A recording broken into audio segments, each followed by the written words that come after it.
Dogs are cool. We can probably all agree on that. But they're like really, really cool. With no other animal in the course of human evolution have we partnered so fluidly. There's archaeological evidence that points to the domestication of dogs as far back as 40,000 years.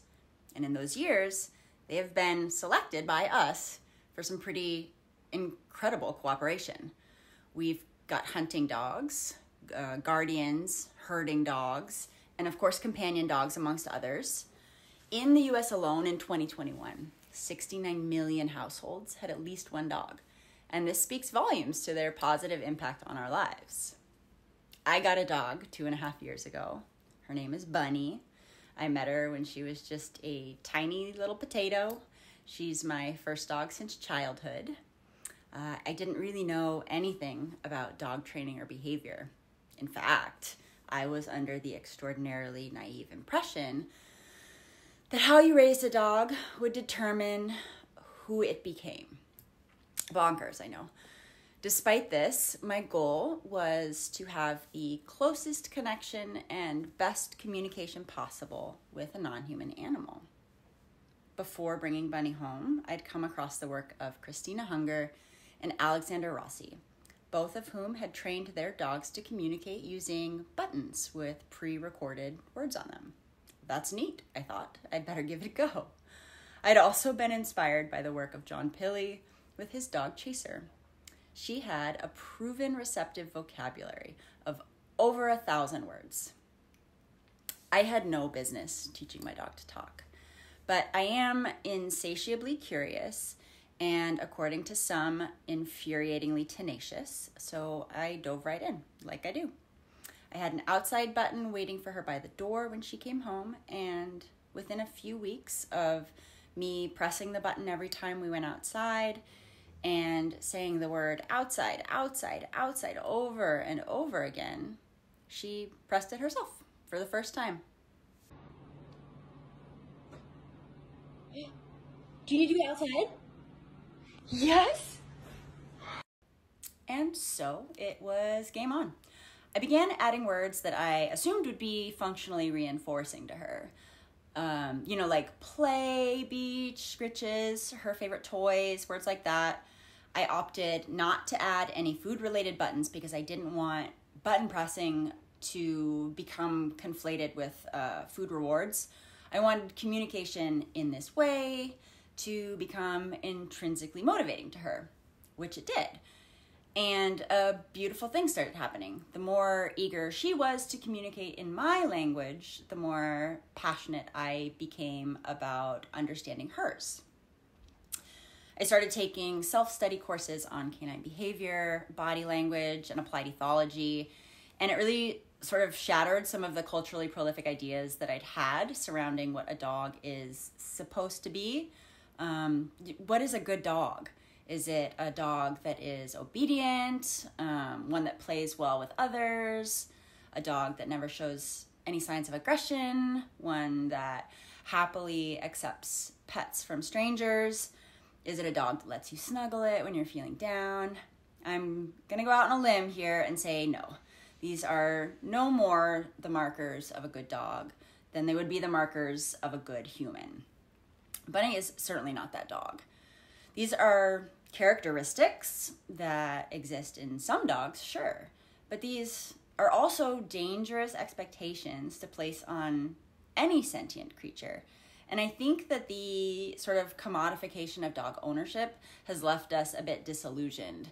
In many cases, we get a dog to fill an emotional gap, a fluffy gap, without considering the vast emotional and perhaps cognitively dissonant experiences that they have living in a modern world that is so far removed from what would be considered a naturally enriching environment for them.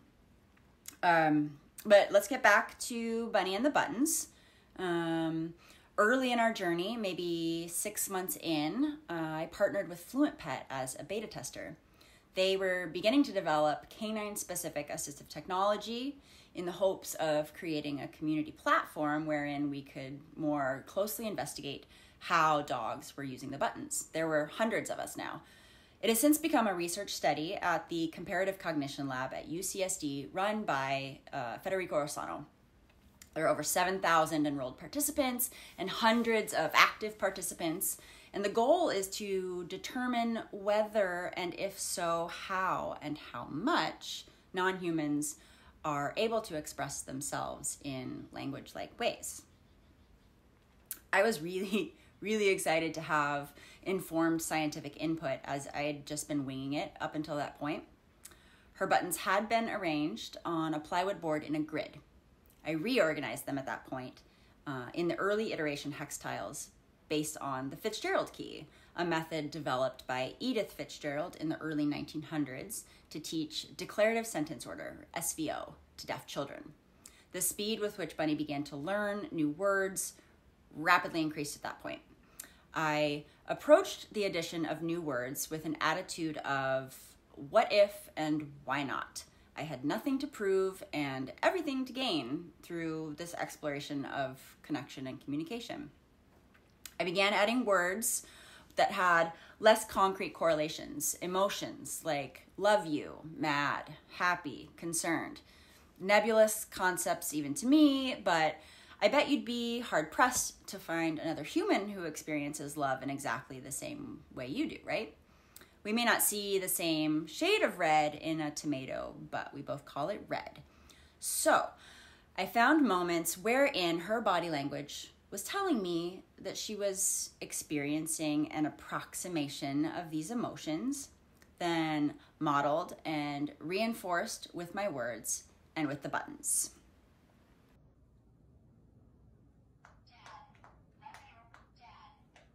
I love you too. Kiss. Thank you. I know. I'm sorry, baby. Now you what?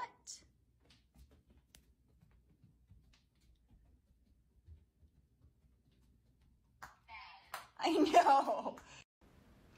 In the continued spirit of what if and why not, I added pronouns and past tense. Yesterday, today, and tomorrow. Who, what, when, where, and why.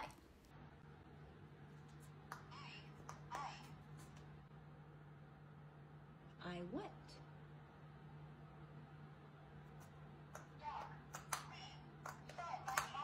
I dog, we friend, yeah!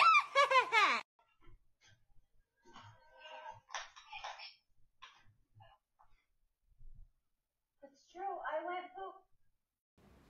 Inspired by Bunny's creative use of the words already on her board and some guidance from the researchers, I added the word dream. She'd been using night talk and talk sleep repeatedly. My first thought was that I'd been talking in my sleep, but my partner assured me that I hadn't been. A member of the research team suggested that the next time Bunny was dreaming, I gently wake her and ask her what talk sleep.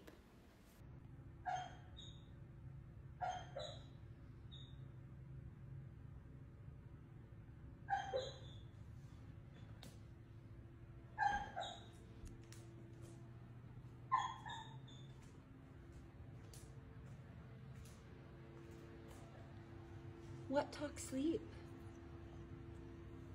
What talk sleep? What talk sleep?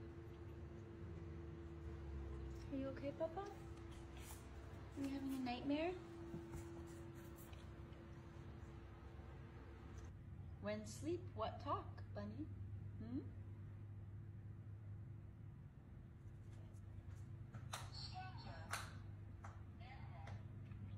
Stranger animal? Were you dreaming about a stranger animal? Of the more profound communications we've shared have been the moments wherein Bunny has been able to express when she's in pain. I added an ouch button one day after she'd sustained a cut on her paw and was limping.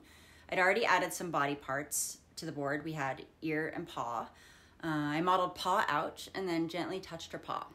Not long after that, I had some tattoo work done, and while Bunny sniffed with curiosity, I had the opportunity to model ouch again.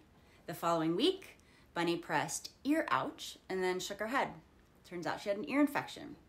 Later that summer, she was able to tell me that she had a foxtail in her paw.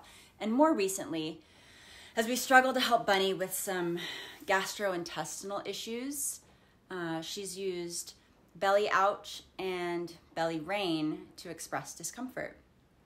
As a result of that, and some other physical signs that her stomach wasn't feeling well, we put her on some medicine, which I, of course, explained to her was for belly ouch. And the day after we started that medicine, she communicated that she was feeling better. Why are you mad? Why mad?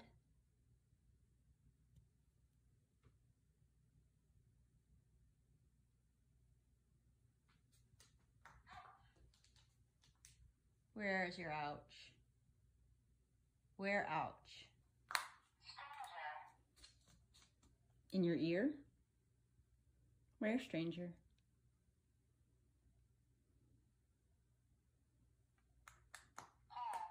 In your paw?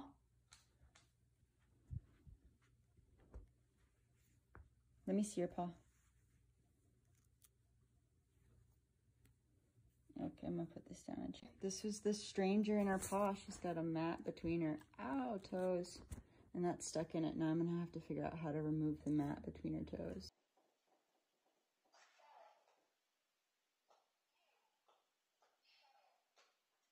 Belly, you settled? Did I help your belly feel better? Yeah? Good. Good girl. That makes me so happy. Good job. Good girl. I'm so glad that she ate more food tonight than she's eaten in months. Yeah. We added a second dog to our family in August of 2021. His name is Otter. He is a very different character.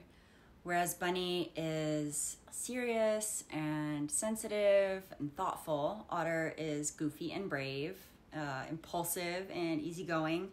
Both are wicked smart. And we've introduced the buttons to him as well. Although I've taken a slightly more hands-off approach to his learning, he seems to learn quite a bit through observation of Bunny's use of the buttons.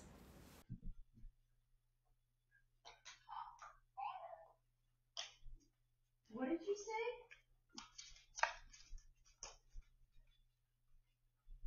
Did you say talk otter? What the Oh my God. Do her communications make sense 100% of the time? No. Do mine? Also no. There's no autocorrect on our board, and if this presentation wasn't mostly scripted, you would hear me fumble, as you undoubtedly will in the Q&A. But honestly, I'm better at dialogue than monologue, so I'm really looking forward to it. This isn't always, it isn't always a fluid process, but communication with two parties actively listening and responding is intrinsically reinforcing, is it not? Now, you don't need buttons to have a conversation with a dog. They are telling us things all the time. And what an extraordinarily anthropocentric experience this would be if I expected her to do all of the communicative labor, in my language, no less. I believe she is motivated to communicate with me in this way because I am equally motivated to meet her where she is on her terms, to learn what she is saying and who she is without the use of assistive technology.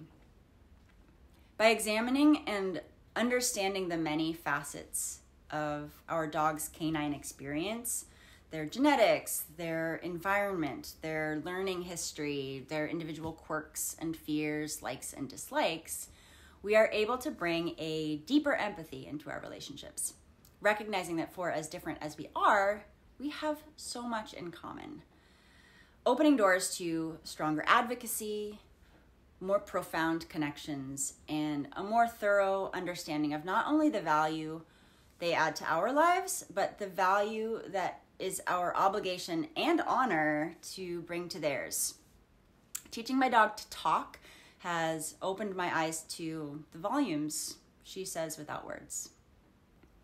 So how then can we fill our desire for canine companionship while also fulfilling their need to be truly supported as captive animals in a world that even we as humans struggle in.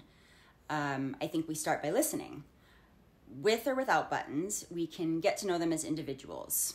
If we know their breed or breed mix, perhaps we learn what they would have been historically selected for, so we can provide affordances for those selections. We can give them agency through cooperative care. We can advocate for them in overwhelming environments.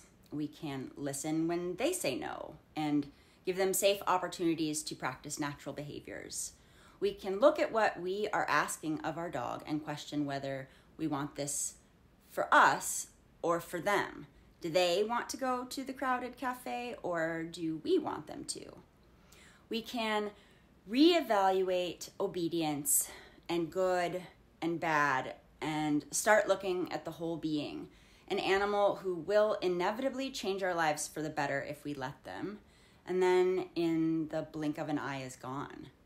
I urge you to take advantage of the opportunity for unprecedented connection that our dogs are offering.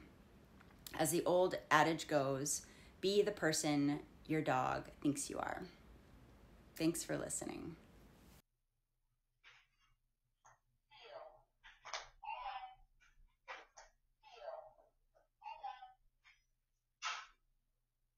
You're all done. What does that mean, buddy?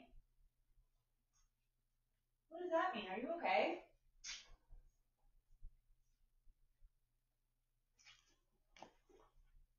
Are you over it? Are you just absolutely over it? You're over today? It was pretty stressful, huh, babe? Well, I love you. We'll sleep it off. We'll have a great day tomorrow. How about that?